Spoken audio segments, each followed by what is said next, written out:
Téléspectateurs, et merci de nous retrouver une fois de plus sur les antennes de la télévision panafricaine Afrique Média pour cette autre sortie de votre émission, chers téléspectateurs. Appel sur le continent. Vous le savez, cette émission, c'est votre émission, l'émission qui vous permet de donner fréquemment vos points de vue sur les différents sujets que nous mettons à débattre sur la table. Ce soir, nous vous proposons un sujet de géopolitique pour parler de la bataille entre Emmanuel Macron et Vladimir Poutine, le chef du Kremlin. Bataille et guerre de l'ombre sur le continent africain. On essaiera de comprendre avec nos invités les grands enjeux de ce combat qui se joue, que ce soit sur le sol européen, mais également qui a pour point de chute le continent africain. Nous parlons donc de cette actualité avec vous, chers téléspectateurs, dans cette nouvelle édition t'appelle sur le continent pour faire le débat ce soir. Nous sommes avec le général du peuple malien en direct de Bamako, Issa Diawara. Bonsoir et bienvenue. Oui, bonsoir à vous, M. Ingénieur Wafo. Bonsoir à tous mes copanélistes. Bonsoir à toute l'équipe d'Afrique Média. Merci. Merci à vous, cher Issa, d'avoir répondu une fois de plus présent à cette invitation. Linda Larbaoui est également avec nous ce soir. Bonsoir et bienvenue, Linda. Bonsoir. Bonsoir à tout le monde, bonsoir à vous, Afrique Média, et tous nos téléspectateurs et notre frère Diawara. Merci à vous, chère Linda. Est-ce que notre géopoliticien Luc Michel est déjà là? Oui, je suis là, Junior. Bonsoir et bienvenue, cher Luc. Bonsoir à vos invités, à vos téléspectateurs. Eh bien, Luc Michel, ce soir, on propose à nos téléspectateurs un sujet de géopolitique. On parle bien sûr de cette bataille qui oppose. On va pas la limiter seulement à Vladimir Poutine et Emmanuel Macron. On préfère parler du bloc occidental dans sa globalité, les secrets d'une guerre de l'ombre sur le continent africain. Tout d'abord, on sait qu'on parle, quand on parle de ces batailles-là, on parle de la Fédération de Russie présente du côté de la République centrafricaine, présente du côté du Mali, présente dans de nombreux pays, notamment l'Algérie, avec d'autres pays sur le continent africain avec lesquels la Fédération de Russie a noué des relations de coopération plus sur le plan militaire. On va pas oublier également le Soudan. Eh bien, Luc Michel, on peut donc dire que Moscou, au jour d'aujourd'hui, est un peu plus présent, en tout cas, se fait un peu plus voir sur le continent qu'il y a quelques années. La percée de la Russie que Vladimir Poutine a planifiée à partir de 2015, elle est aujourd'hui une réussite. La Russie, avec l'aide de ses alliés iraniens, mène ce qu'on appelle la guerre hybride, c'est-à-dire une nouvelle forme de guerre asymétrique. Elle est caractérisée par des opérations militaires, les fameux mercenaires qu'on appelle Wagner en Occident, bien que la firme Wagner n'existe pas, mais ce sont les firmes paramilitaires. La deuxième dimension de cette guerre asymétrique, c'est la guerre de communication. Les Américains, à partir de 2019, ont commencé à mener leur propre guerre de communication. C'est eux qui ont lancé les campagnes de diffamation sur Wagner. Il y a un livre qui est sorti aux États-Unis et qui a été amplifié par les réseaux de George Soros, par le Pentagone et le 7 départements. Les Français ont mis longtemps à rejoindre cette guerre.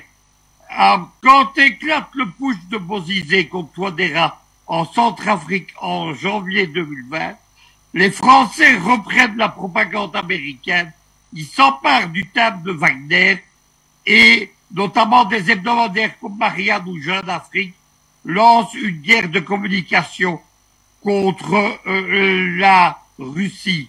L'année passée, si vous vous en souvenez, nous avions fait une émission là-dessus. En juillet de l'année passée, Madame Florence Parly, qui était à l'époque la ministre de la Défense française, annonçait une nouvelle doctrine de la guerre de communication française. Tout d'abord, il s'agit de mener la guerre de communication par tous les moyens utiles. Les faux comptes, les fake news, les mensonges sur les réseaux sociaux, et également, évidemment, la manipulation. Deuxièmement, jusque-là, la guerre de communication était menée par le Quai d'Orsay et les médias d'État français. À partir de ce moment-là, la guerre de communication est confiée à l'armée française et aux services secrets. L'armée française et la DGSE. la DGSE établit 2 centres de guerre de communication. Le premier est à Paris, au siège de la DGSE, qu'on appelle la caserne Mortier. Le deuxième est à Versailles, qui est le centre de communication, de la guerre de communication de la gendarmerie française, au centre d'écoute de la gendarmerie française, à Versailles. Nous en avons depuis 1 an des modèles, évidemment. Par exemple, sur Facebook, c'est allé tel loin que Facebook a même dû supprimer de faux comptes français où on attaquait en Centrafrique la Russie. Aujourd'hui, évidemment, sur la question du Mali, Jean d'Afrique nous explique que la guerre va son plein. Merci à vous, Luc Michel, pour cette première intervention. Linda Larbaoui, au vu de tout ce qu'on observe, est-ce qu'on peut se permettre de dire que cette guerre de l'ombre dont on parle ce soir est principalement axée sur la communication?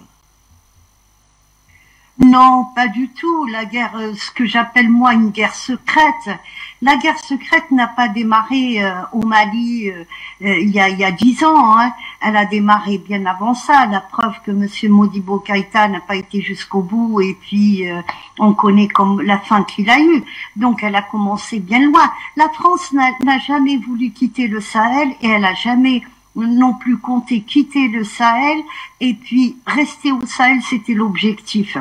Au point où quand je parle de La Rochefoucauld, quand il s'est installé à Tamen Rasset, je le précise encore une fois, c'était un agent de l'armée. Ce n'était pas juste un moine, soi-disant ermite. Et c'est pour ça que les Touaregs se sont débarrassés de lui quand ils ont découvert son histoire et qu'est-ce qu'il faisait là. Donc, il s'est installé au Sahel, il envoyait des rapports, il y avait des visiteurs, tout ça, quand il venait, c'était pas non plus des religieux, c'était plus des gens qui travaillaient pour l'État français. Depuis l'époque, la France se bat sur le Sahel. Si la France déjà quitte, si elle a plus de colonies, il n'y a plus de France. Qu'est-ce qui a fait la France? Ce sont les colonies. Et puis si elle quitte le Sahel, de quoi va vivre le peuple français? On sait très bien que la France n'a aucune richesse, et elle n'a pas de matière première, mais elle n'a pas d'énergie non plus. Donc, quand on voit on fait un état des lieux que peut être la France après avoir quitté l'Afrique, ce qu'elle a toujours appelé son précaré. Donc, si on fait un bilan de tout ça, qu'est-ce qu'il peut y avoir? Eh ben, je peux vous garantir que ça va aller très très mal. Rien qu'avec l'histoire de l'énergie, déjà, on voit que c'est la débandade, et puis il y a les gilets jaunes qui sont prêts à sortir le 10. On verra bien ce que ça va donner. Donc le Sahel, c'est important. Mais qui domine le Sahel? Principalement le Mali. Le Mali, c'est une terre de transit, c'est une profondeur dans le Sahel. C'est l'Est et l'Ouest. C'est un pays très stratégique. Donc la guerre contre le Mali, cette guerre secrète, elle existe depuis le jour où le Mali a signé son indépendance, et elle ne s'arrêtera que quand il y aura un seul gagnant. Je dis bien un seul gagnant. Pour le moment, il y a un équilibre des choses. Un coup c'est le Mali qui marque et un coup c'est la France.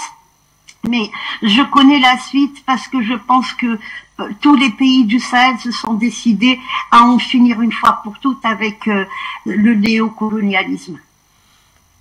Eh bien, Linda Larbaoui, s'il est vrai que cette guerre secrète existe depuis des années sur le continent africain, on peut quand même, vous avez parlé, vous avez pris l'exemple du Mali, qui tantôt marquait des points, tantôt en perdait d'après certains observateurs.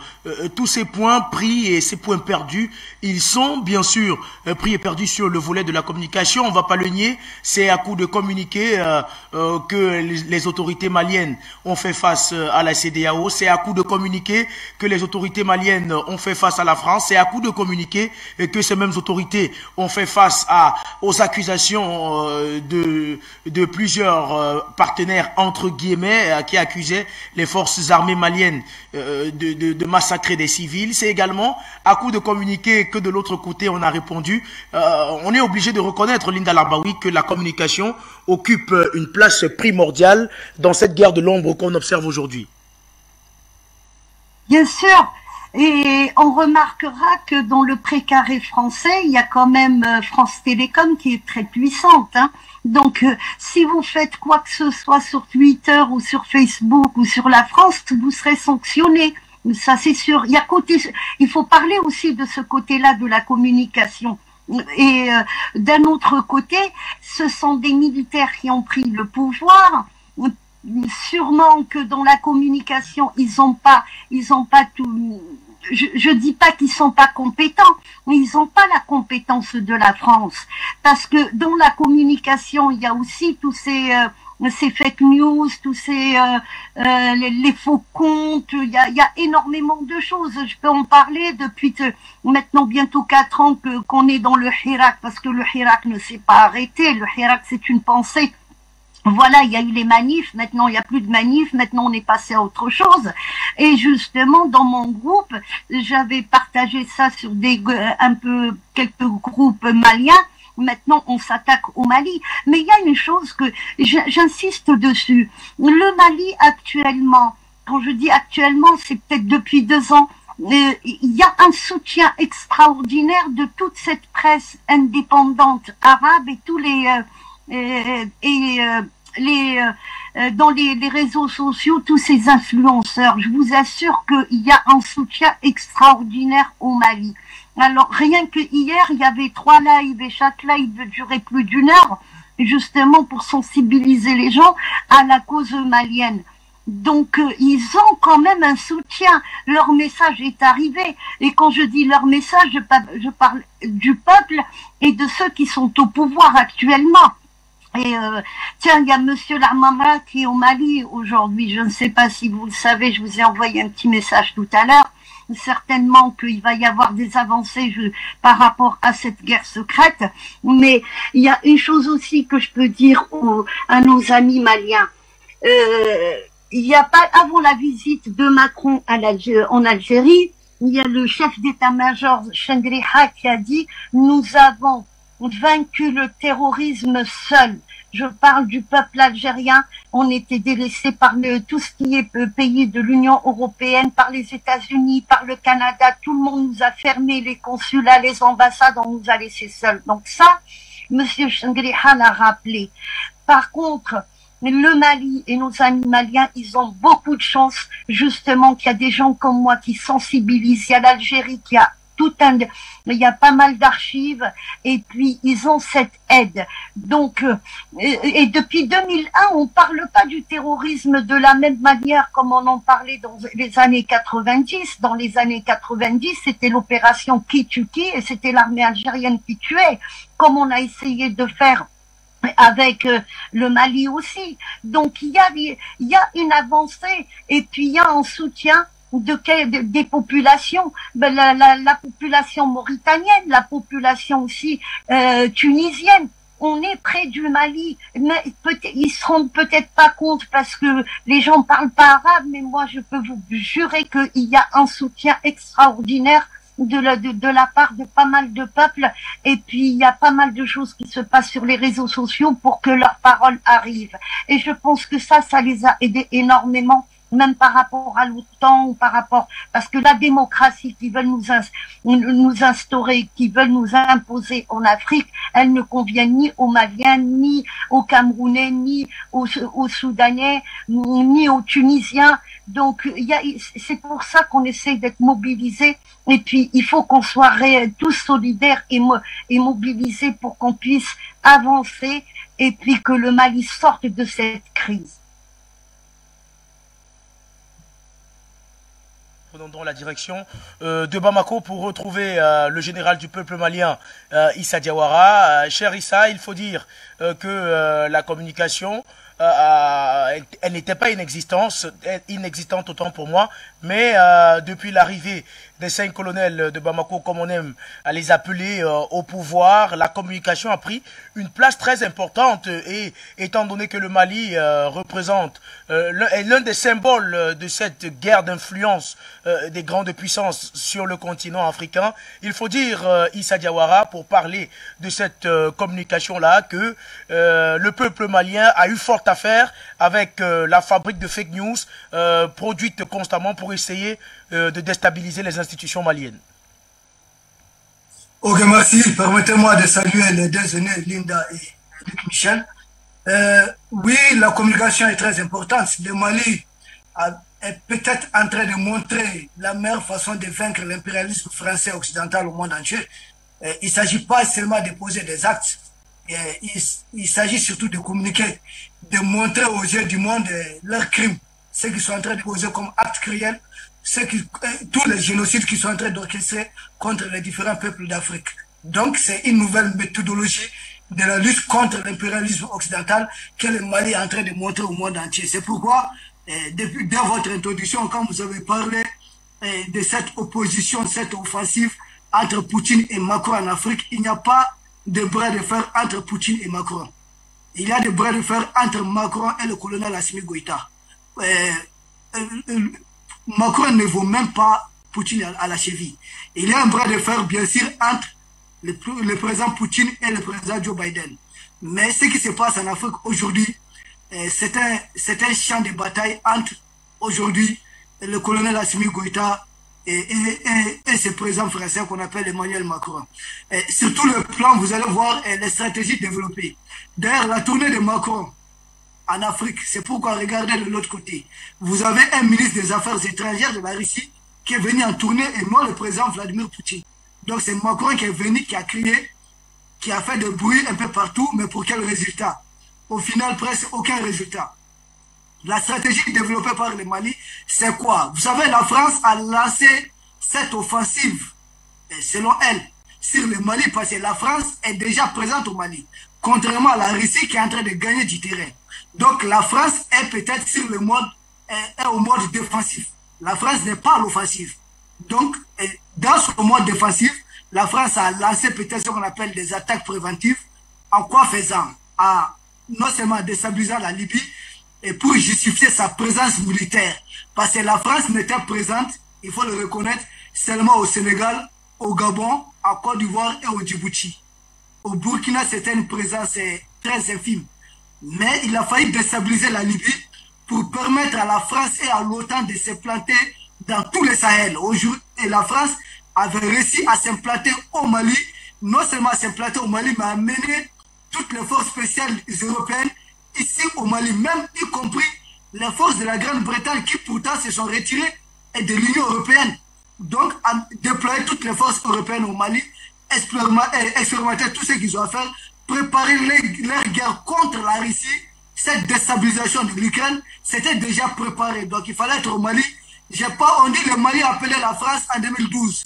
Le président pion français, Diokounda Traoré, a appelé la France en 2012. Mais n'oublions pas que l'opération Serval, d'après les archives françaises, l'opération Serval est sur la table, a été élaborée depuis 2008.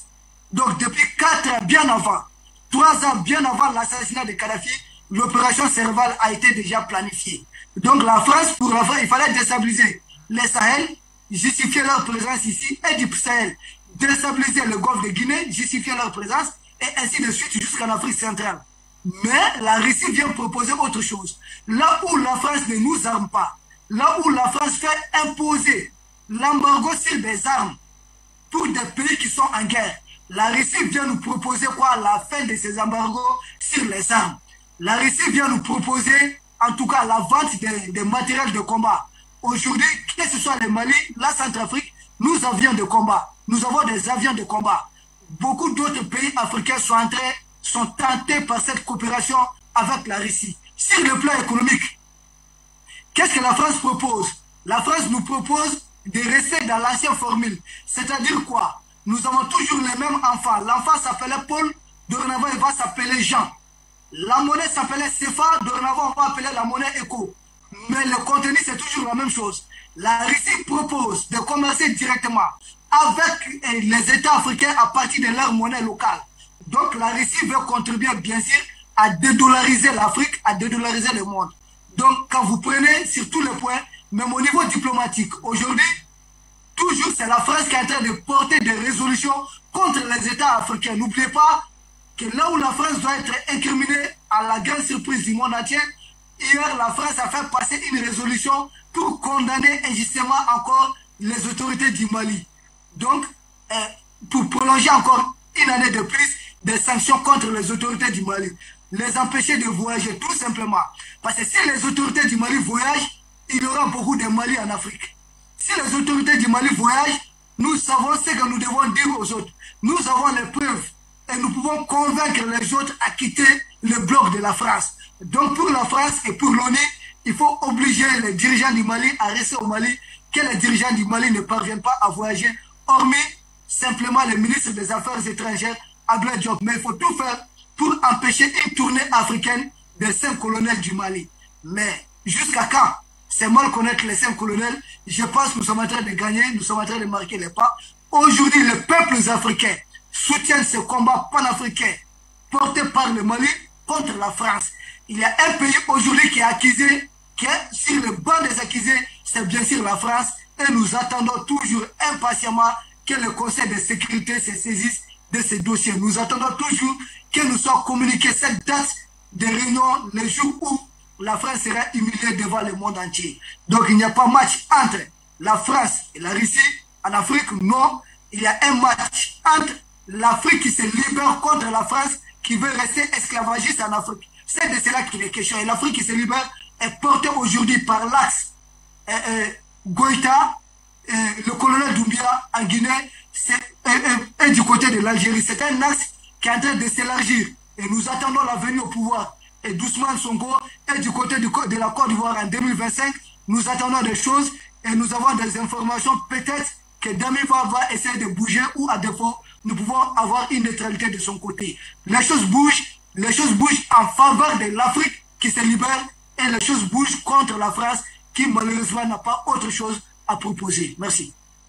Merci à vous, Issa Diawara. La France sur le banc des accusés, vous l'avez dit. Pour revenir un peu, puisqu'on parlait de la communication, récemment, les autorités maliennes accusaient officiellement la France d'armer, en quelque sorte financer les terroristes qui opèrent au Mali et au Sahel. La plainte a été déposée et les autorités maliennes ont affirmé avoir des preuves de ce qu'elles disaient. La France, donc sur le banc des accusés, il se dit aux dernières nouvelles que les choses sentent bon pour le Malien du côté des Nations Unies.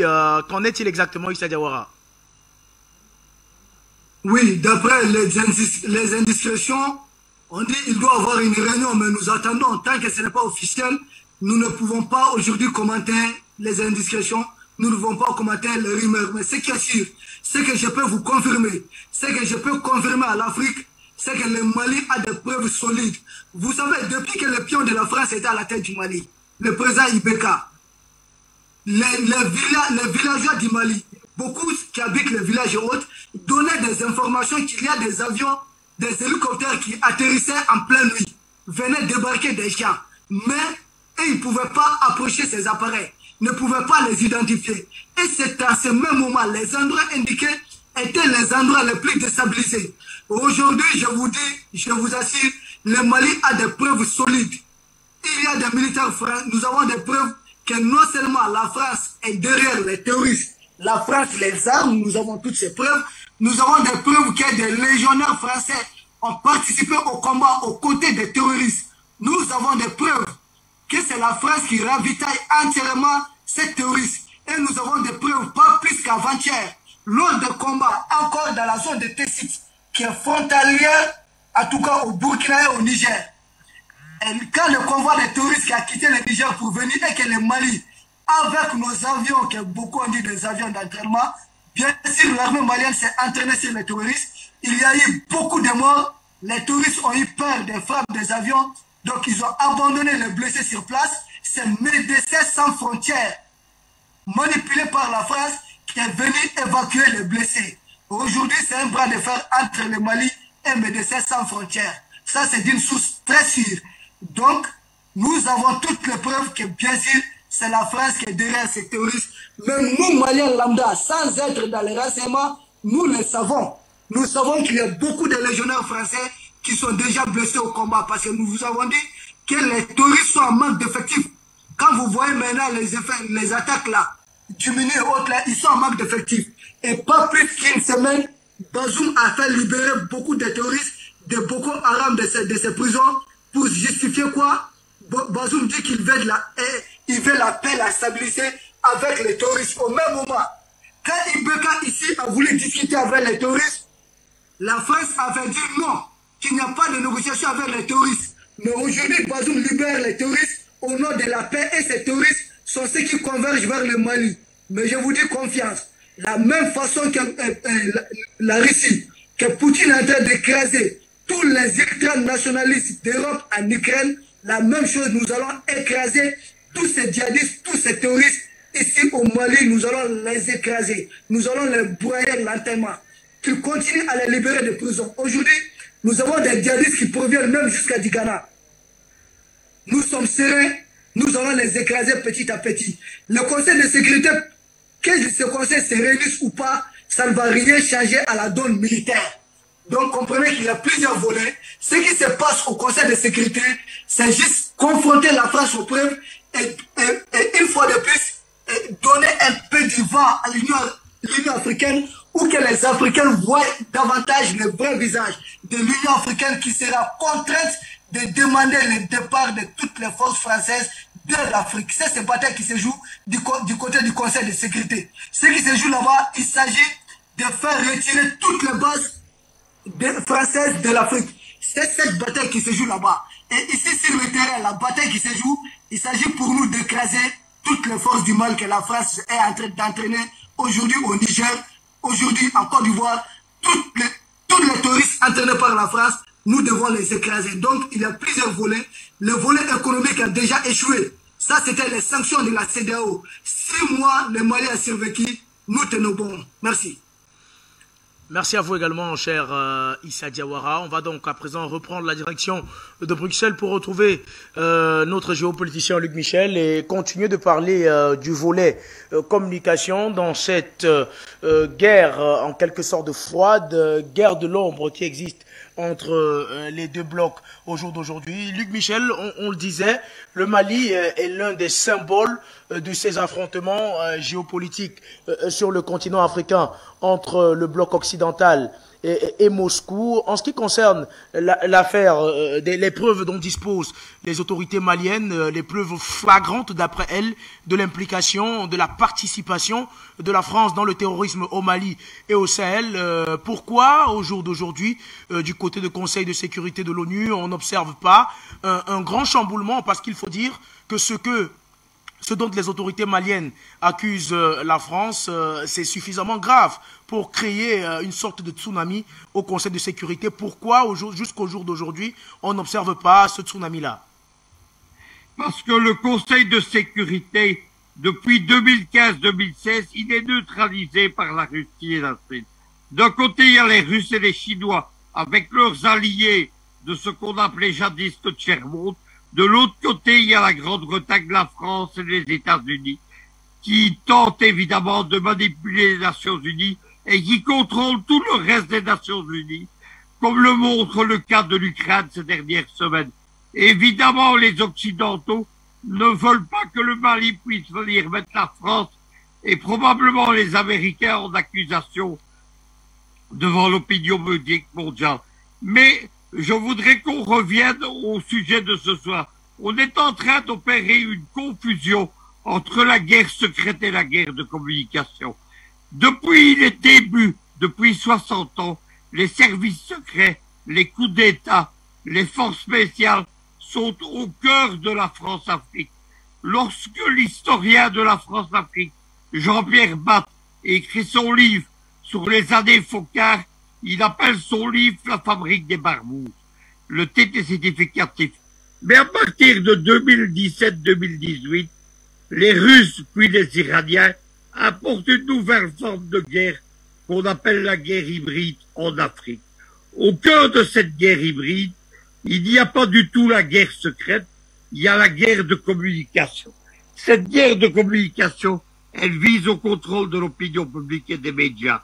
Le succès des panafricanistes, des gens d'Afrique Média, de mon groupe multimédia, des médias russes, c'est justement que si, en Europe occidentale, nous avons difficile à faire entendre notre voix, puisque Sputnik et Russia Today sont interdits. Moi-même, mon groupe multimédia, toutes nos chaînes de télévision ont été interdites par Facebook et Vimeo. En Afrique, nous faisons jeu égal avec les médias occidentaux. Il y a des études du Pentagone, il y a des études de France Télévisions, il y a même un livre qui est fait par la Free Russia Foundation, qui est une ONG de Georges Soros. Ils expliquent que dans la guerre de communication en Afrique, nous l'avons emportée sous les Occidentaux, ce qui explique cette contre-attaque. La contre-attaque, elle est tout d'abord menée par les Américains. Ils ont cette année construit un centre spécial pour mener la guerre de communication.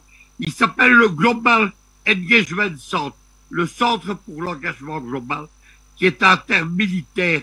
Il s'agit de nous combattre, notamment sur les réseaux sociaux.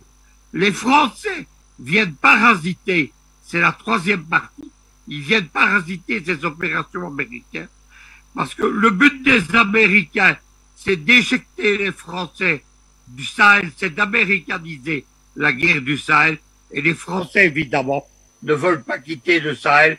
Ils ont donc lancé leur propre guerre de communication, qui est confiée à la DGSE et à l'armée française.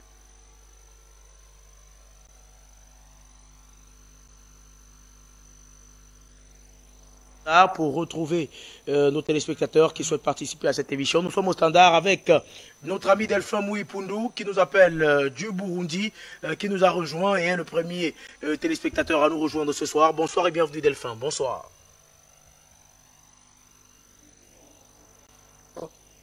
Je te remercie par de m'accueillir à la maison et je ne tarde pas à adresser mes salutations à la fois respectueuses et chaleureuses à mon cher aîné Luc Michel, et je n'oublie pas bien sûr notre bien-aimé général Diawara.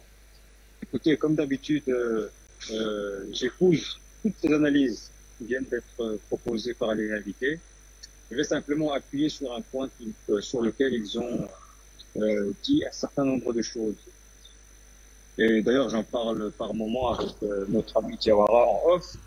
Au stade où on sent les choses, effectivement, c'est tolérance zéro.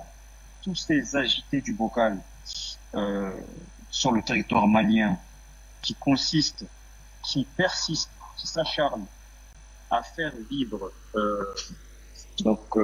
nos frères et sœurs du côté du Mali dans la terreur, il faut leur imposer une terreur réciproque et implacable. Donc, à partir de là, il ne faut absolument pas baisser en intensité.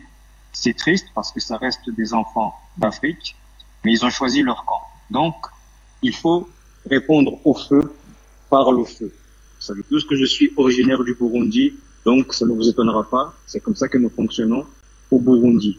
Quiconque prend les armes contre l'État et menace les populations du Burundi, il a deux choix. Nous lui laissons le temps de baisser les armes. S'il insiste, nous le supprimons et nous n'accordons pas la moindre importance au blabla, soi-disant démocratique, basé sur les droits de l'homme. Ça, c'est exclu. Donc, pour ne pas monopoliser le micro, je vais m'arrêter ici et laisser la parole à d'autres. Et pas de plus, Afrique Média, le monde s'écoute. Merci à vous, cher ami Delphin, d'avoir apporté votre contribution. On va rester au standard pour prendre notre appelant. Eh bien, retour sur le plateau, le temps de permettre aux téléspectateurs de nous rejoindre, tout en précisant que le standard reste ouvert. Luc Michel, pour continuer de parler de cette bataille de l'ombre, on parle beaucoup de bataille communicationnelle, on parle dans ce sillage-là de la fabrique de fake news, on parle des influenceurs, on en a également parlé. On va pas oublier de mentionner également les fabriques de barbouzes. Luc Michel, au vu du contexte actuel et des situations que l'on vit dans les différents pays africains où Moscou est de plus en plus impliqué, est-ce qu'on peut dire que le continent africain est en train de retomber dans ce qu'il était auparavant, c'est-à-dire une fabrique à barbouzes? C'est tout à fait différent. Une grande partie des opérations de la guerre de communication est d'ailleurs faite officiellement par des organismes qui ont pignon sur rue. Par exemple, les médias français, France 24, RFI, etc. Ce sont des médias qui existent officiellement et qui sont financés par Matignon et l'Élysée. Donc la guerre de communication a pour caractéristique qu'elle oppose des gens qui agissent au grand jour. Et nous qui les combattants, nous agissons aussi. Afrique Média ou à mon groupe multimédia, nous agissons au grand jour. Il faut comprendre que la lutte est multidimensionnelle. Il y a tout d'abord la lutte des services secrets anciens systèmes. Il y a ensuite les groupes paramilitaires russes et les armées occidentales. Il y a ensuite officiellement la guerre de communication. Enfin, il y a un aspect qui est tout à fait occulte, qu'on appelle la diplomatie parallèle. Moi-même, ma plus grosse activité, elle est de faire de la diplomatie parallèle, ce ne sont pas les médias. C'est ce que les Américains appellent la diplomatie grise. Ils expliquent que tout ce que la diplomatie officielle des États ne peut pas faire, la diplomatie grise le fait. Cela veut dire que si nous échouons et si nous sommes désavoués, eh bien, la Russie n'est pas du tout impliquée. Dans l'autre sens, si les agents français et surtout américains, des réseaux de George Soros par exemple, sont désavoués ou échouent, les Américains, le gouvernement américain n'est pas désavoué. Merci à vous, Luc Michel. On va retourner au standard et prendre cette fois-ci Monsieur Youssouf qui nous a rejoint. Bonsoir et bienvenue.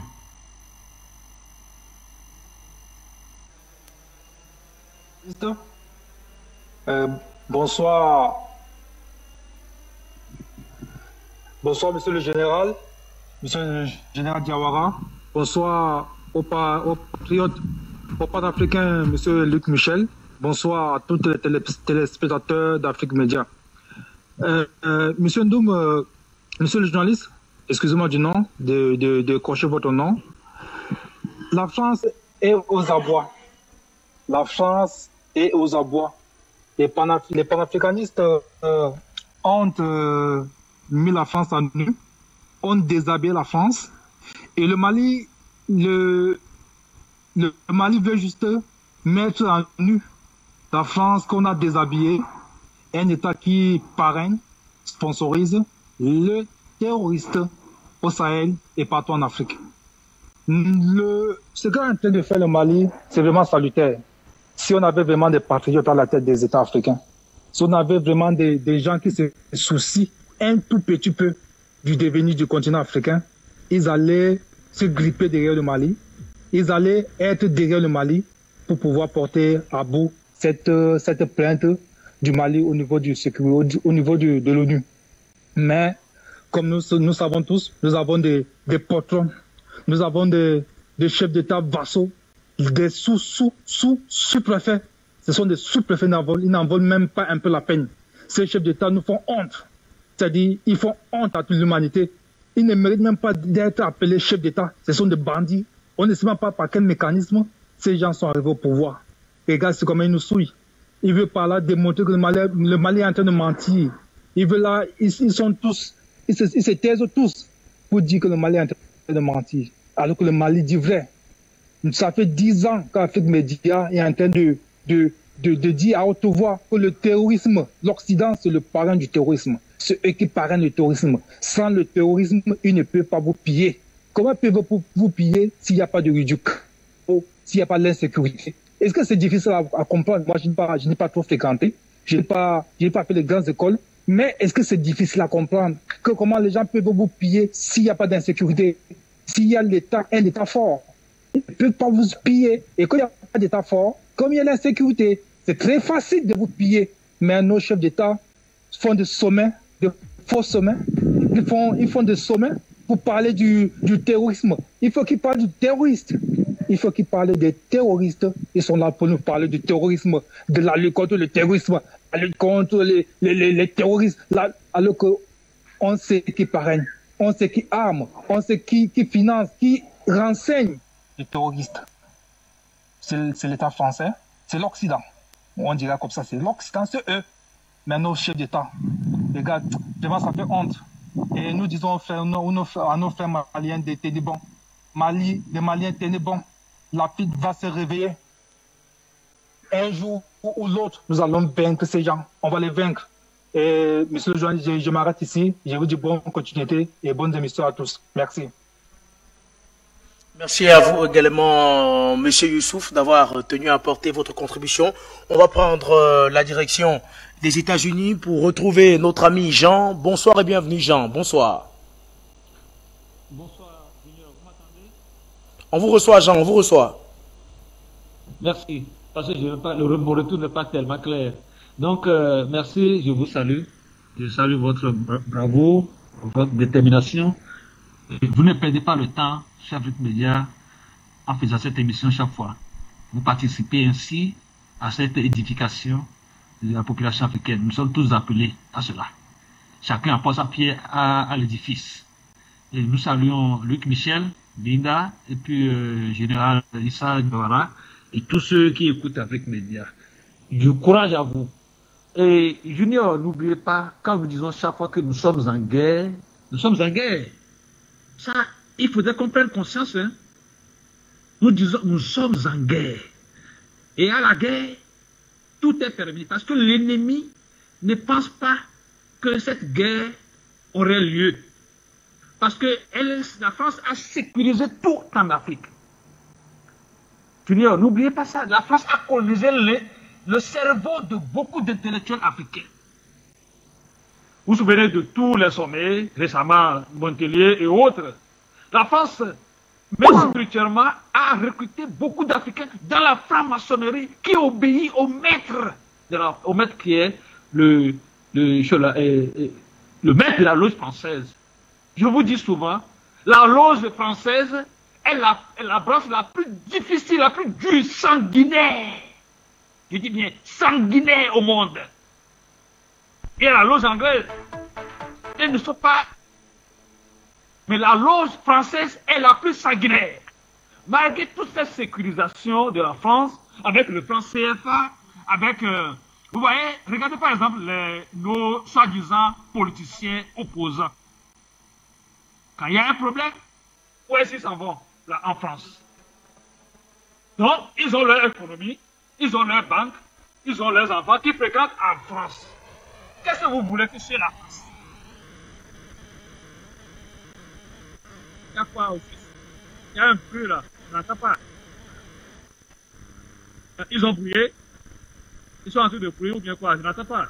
On vous reçoit, Jean, on vous reçoit. Allô? On vous reçoit parfaitement, Jean, on vous reçoit. Il y a un bruit. C'est parce qu'ils ont brûlé, parce que c'est ce qu'ils font. Voilà la guerre communication dont on parle. Voilà la guerre communautaire dont on parle. Ils cherchent partout le moyen pour fouiller toutes les pistes possibles. Allez-y, Jean, nous vous écoutons. Je n'arrive plus, je n'entends pas. Eh bien, on a malheureusement... On vous reçoit, Jean, vous êtes en direct. Ok, voilà, maintenant c'est clair. Donc, est-ce que ce que je disais, ça passait ou bien ça ne passait pas? Parce que j'ai développé une idée. Allô? Terminez votre argumentaire, Jean, nous vous écoutons. Bon, vraiment, c'est pas un problème. Et donc, Junior, je vais seulement faire court à ceci. Nous sommes en guerre communicationnelle aussi. Il y a tout dans la guerre. Voilà ce que nous disons.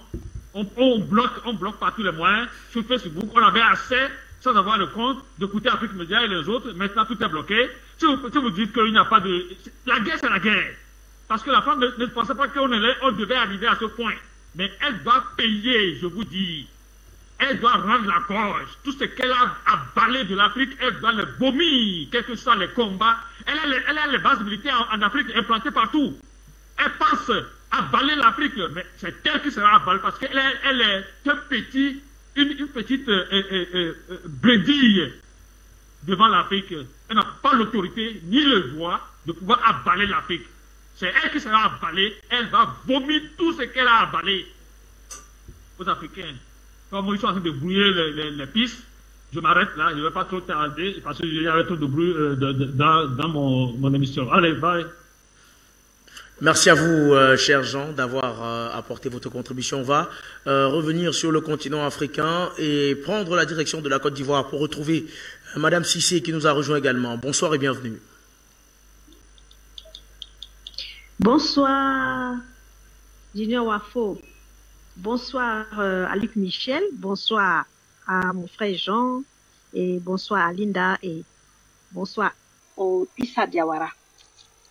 Je vais m'adresser au président Assimi Goïta. Moi, je sais qu'il y a une chose qu'il doit savoir. Hein. Il y a des gens comme des chefs d'État comme les Macky Sall, il y a Alassane Ouattara. On ne doit plus perdre le temps à les recevoir.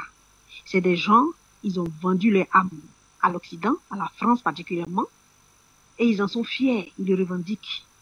Ce sont des nègres de maison. Nous avons atteint une vitesse de croisière. Le président Assimi Goïta, vous n'avez plus rien à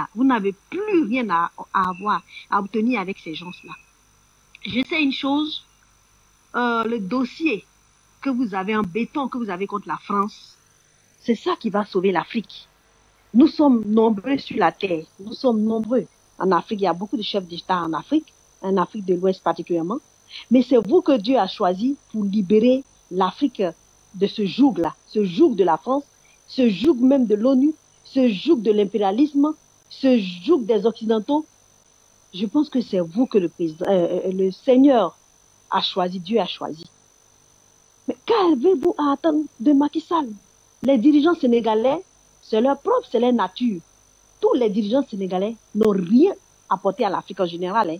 Ce sont eux qui torpillent les avancées que les Africains réalisent. Ce sont eux qui mettent l'Afrique en retard. Je parle des dirigeants sénégalais. Je pense que personne, rien ne doit vous décourager de suivre ce dossier-là. Nous avons, peut-être qu'on va gagner cette guerre-là contre la France même, sans même tirer un coup de feu. Parce que nous, les Ivoiriens, nous avons le génocide qui est là, qu'on va apporter à l'ONU, puisque la CPI ne veut pas régler ce problème-là. Nous avons le bombardement de la résidence du président Laurent Gbagbo. Nous avons aussi un dossier sur les Ivoiriens qu'on a bombardés sur le pont qui partait au 43e Bima. Il y a tous ces dossiers-là en suspens qu'on doit porter à l'ONU contre la France.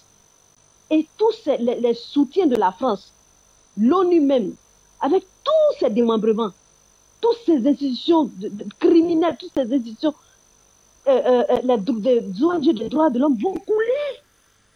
Donc c'est ce que nous demandons. On n'a plus le temps avec des gens comme les Macky Sall. Mais c'est méchant.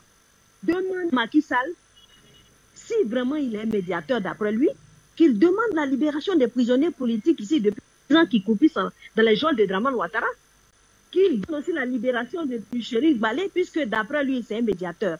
Ils ont mis la charrue avant les bœufs, au lieu de commencer par une médiation, ils ont préféré utiliser un embargo pour asphyxier économiquement le peuple malien. Et ça n'a rien donné, et voilà qu'ils viennent là.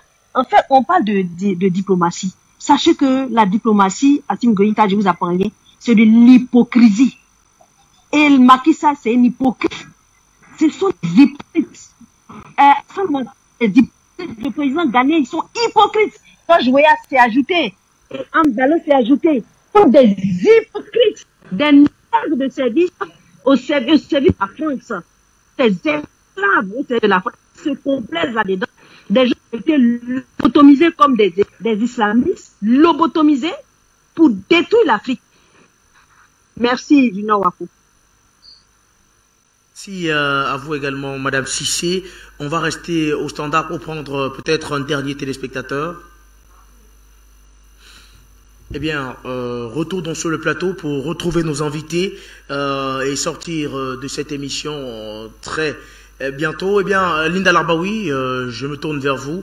Une fois de plus, on parlait des fake news qui sont employées dans ce qu'on appelle guerre de l'ombre entre Emmanuel Macron et Vladimir Poutine, pour ne pas être réducteur, on va dire, entre la Russie et le bloc occidental qui se manifeste sur le continent africain. On a parlé de la fabrique des fake news, on a parlé également des barbouzes. Il y a un volet sur lequel il faut revenir, c'est-à-dire celui des influenceurs. Est-ce que, d'après vous, Linda Larbaoui, vous pensez que les influenceurs africains font ce qu'il faut pour permettre au continent de rivaliser avec ce qui se fait de l'autre côté?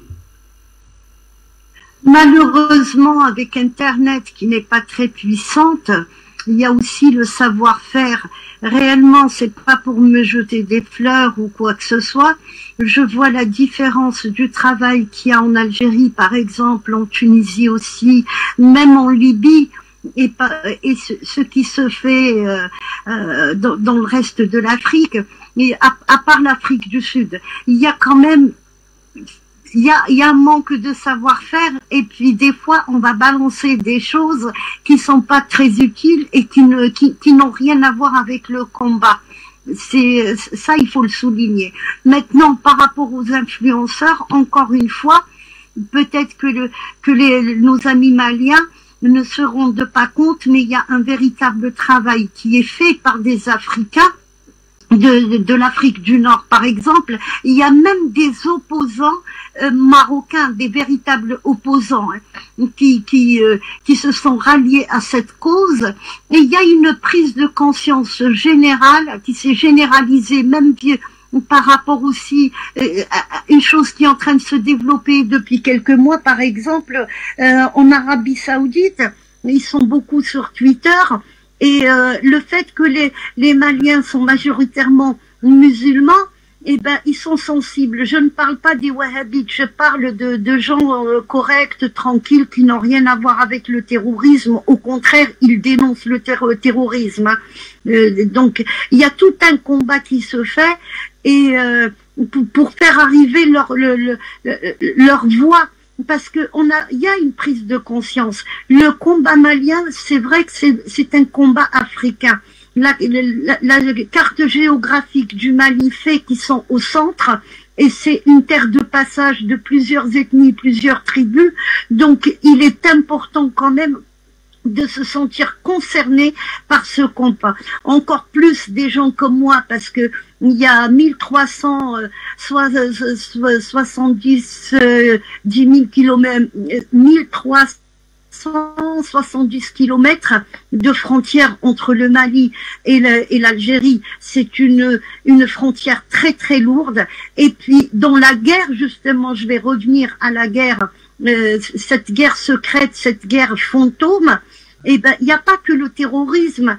Il y a aussi des fois des produits qui disparaissent, des rayons pour provoquer un peu la colère des populations. Mais il y a des médicaments qui vont disparaître aussi. Il y a ce qui s'est passé avec les Mauritaniens qui se sont fait tuer dans le Nord Mali. C'était pour provoquer entre les Mauritaniens et les Maliens une guerre directe, parce qu'il y a pas mal de camionneurs mauritaniens qui passent par ce territoire. Tout ça rentre dans la guerre secrète.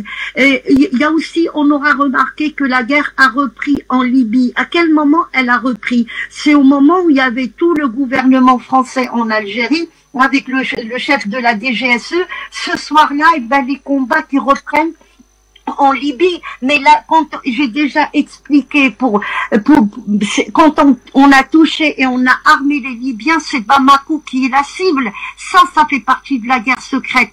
La France, il faut pas croire que la France est affaiblie. Elle est affaiblie par rapport aux militaires, mais par rapport à ses services secrets, elle est très puissante. Mais je rappelle ce que M. Diawara a dit tout à l'heure. C'est vrai que Serval avait commencé bien avant, parce qu'en 2008, quand il y a eu le coup d'État en Mauritanie, c'était Bamako qui était ciblé. Et puis, celui qui avait fait le coup d'État en Mauritanie, c'est l'ambassadeur que les Maliens ils ont chassé l'année dernière. C'est la même personne qui était en Mauritanie, mais qui est venue au Mali comme ambassadeur pour continuer sa mission. Et heureusement que le gouvernement malien a réagi à tout ça. Ça fait partie de la guerre secrète. Mais il faut pas croire que, encore je me répète, faut pas croire que la France est affaiblie à ce niveau-là. Il y a des endocolons, il y a des gens qui travaillent pour la France, mais il y a aussi les Américains. Je reviens au Sénégal.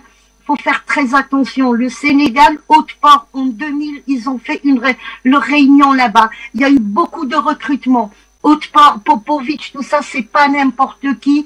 Et puis, les révolutions de couleur, on connaît. Donc, si on déstabilise le Sénégal, ça peut jouer sur le Mali. Donc, ce qui s'est passé, par exemple, pour toucher les Russes, il fallait déstabiliser l'Ukraine. Une frontière, c'est très sensible. Une frontière, c'est très important.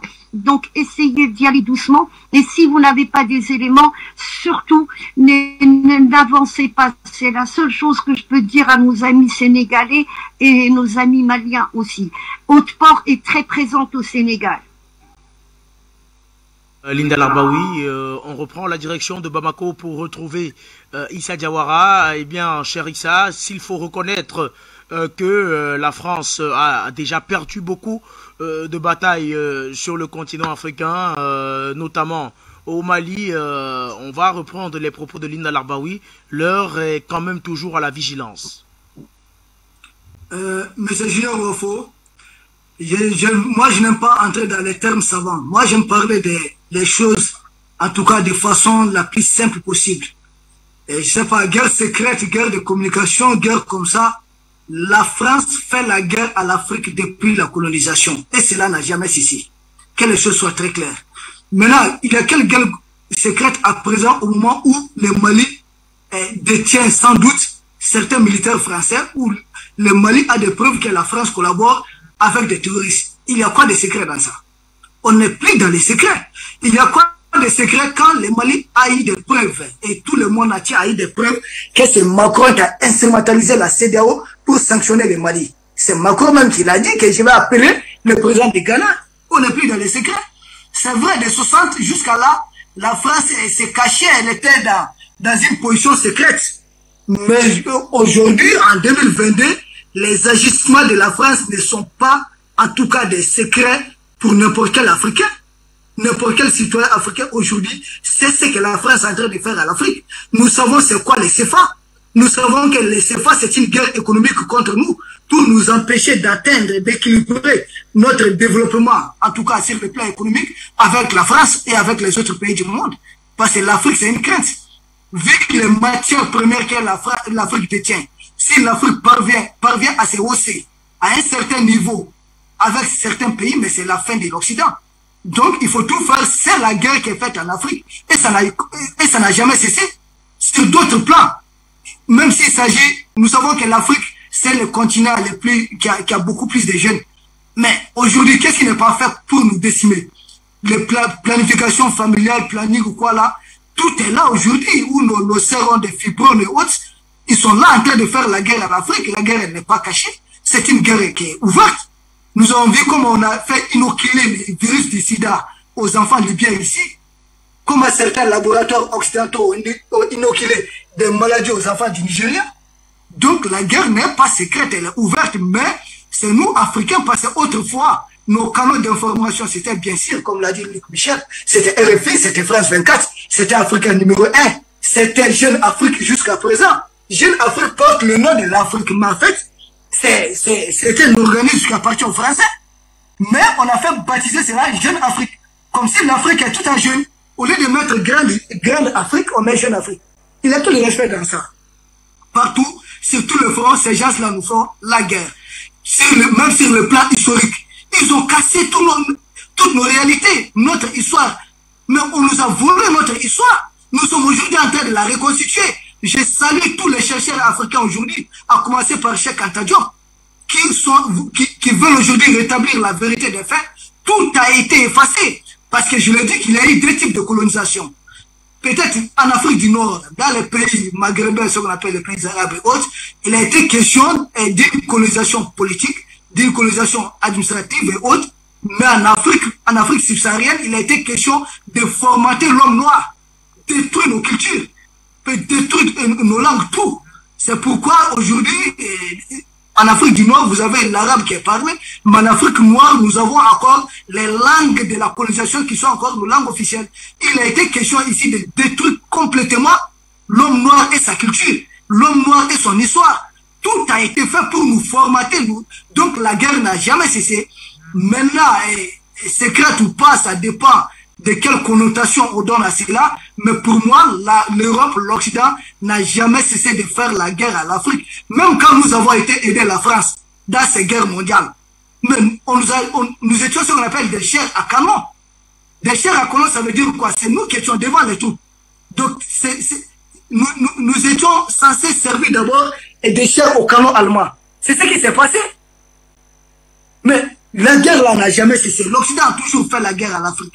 Il y a peut-être tout Africain qui ne comprend pas que cette guerre est toujours en cours. Vraiment, cet Africain est dans une erreur totale, dans une erreur grave. Même aujourd'hui, ceux qui sont un peu soudoyés par l'Occident sont dans une erreur terrible. C'est l'Ien qui est en train de donner la chair, et je sais pas où, à son voisin, ça passe pas. Donc l'Ien qui connaît ses habitudes, elle va jamais vous laisser tranquille.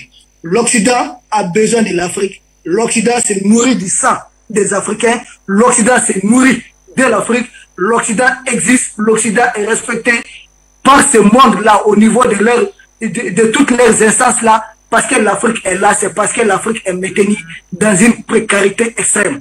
Si l'Afrique s'émerge, si l'Afrique se libère, dites-vous que c'est la fin de l'Occident. Et les quelques Occidentaux qui vont rester vont venir immigrer ici. Nous verrons si on va leur donner des papiers. C'est à voir. Merci. Eh bien, merci à vous également, Issa Diawara. Quand on parle, on ne va pas nier le fait que la guerre n'a jamais cessé. La guerre de l'Occident au continent africain n'a jamais cessé. Quand on parle de guerre de l'homme, on parle plus des raisons cachées de toutes ces guerres et de toutes ces déstabilisations-là. C'est généralement au nom de la démocratie. Du côté du Mali, on parle de lutte contre le terrorisme, alors que les raisons cachées, on les sait, c'est bien sûr le pillage des ressources naturelles. La France n'a jamais fait un communiqué pour dire qu'elle venait exploiter les ressources naturelles, que ce soit du Mali, que ce soit d'un quelconque pays africain. On avance toujours un motif. Il y a le motif généralement, c'est le motif de la démocratie, mais au fond, on sait de quoi il s'agit. En fait, quand on parle de guerre de l'ombre, c'est en fait de ça qu'on parle, Issa Diawara. On n'a jamais nié le fait que la guerre, la déstabilisation n'a jamais cessé sur le continent africain, le général du peuple malien. Monsieur Junior, guerre de l'ombre, autre là, vraiment sorti de ce vocabulaire.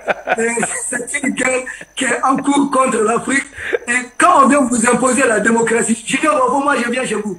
Je vous dis, bon, ne portez plus votre cravate là. Dorénavant, portez un boubou. Mais c'est pas vous faire la guerre. Il n'y a pas de cachet dans ça. Bien, nous avons eu des civilisations, nous avons des systèmes de gouvernance qui sont antérieurs au système de gouvernance occidental. Nous avons existé avant eux. Nous sommes antérieurs à eux sur la terre. Ils n'ont pas à venir à nous apprendre la démocratie et autres. Ce sont des outils de guerre.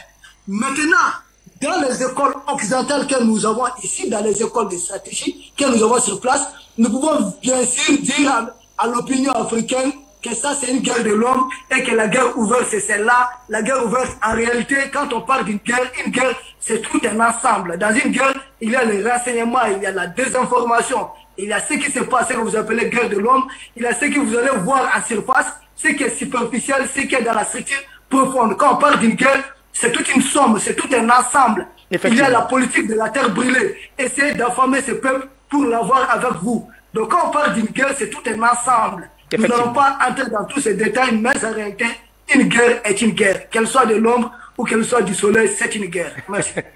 Merci à vous également, Issa Diawara. On va donc sortir de cette émission avec vous, Luc Michel. La balance, cher Luc, a vraisemblablement penché en faveur du camp des oppressés d'il y a quelque temps. Aujourd'hui, ceux qui étaient oppressés hier sont en train de sortir la tête de l'eau, et ceci avec bien sûr le soutien de partenaires qui, il y a quelques années, étaient également oppressés. Luc Michel. Moi, je voudrais surtout, Studio, rectifier une injustice. Les téléspectateurs pourraient croire que les Africains font moins bien que l'Europe ou l'Occident. C'est exactement l'inverse. Le seul continent où nous faisons jeu égal dans la guerre de l'information contre les Occidentaux, c'est l'Afrique, justement. C'est cela qui fait paniquer les Français, les Américains, les Allemands. Ils voient que nous faisons jeu égal. C'est en Afrique qu'Afrique Média, ce miracle de l'information est né. Ce n'est pas dans un autre pays. Donc, n'ayons pas de complexe. La guerre de l'information, nous sommes en train de l'emporter en Afrique, encore et toujours en Afrique, en grande partie grâce à Afrique Média. Merci à vous, cher aîné, de nous avoir accompagnés. Merci à vous, Linda Larbaoui, d'avoir une fois de plus répondu présent. Merci à vous, Issa Diawara, le général du peuple malien en direct de Bamako. Merci à vous, Luc Michel, notre géopoliticien en direct de Bruxelles. Nous sommes arrivés au terme de cette émission. Merci à vous trois de nous avoir accompagnés. Merci à vous également, chers téléspectateurs, de nous avoir suivis une fois de plus ce soir. Restez sur Afrique Média. Dans quelques instants, vous serez en compagnie de Christelle Wanji dans le cadre du grand journal africain. Par la suite, ce sera à Ulrich Lunga de vous entretenir avec ses invités, et puis après Ulrich Lunga, c'est bien sûr le maestro Fabrice Ndoum qui vous entretiendra dans le cadre de l'émission Africa Foot. Quant à moi, je vous retrouve demain pour une autre édition d'Appel sur le continent, la dernière de la semaine. Mesdames, Messieurs, bonsoir.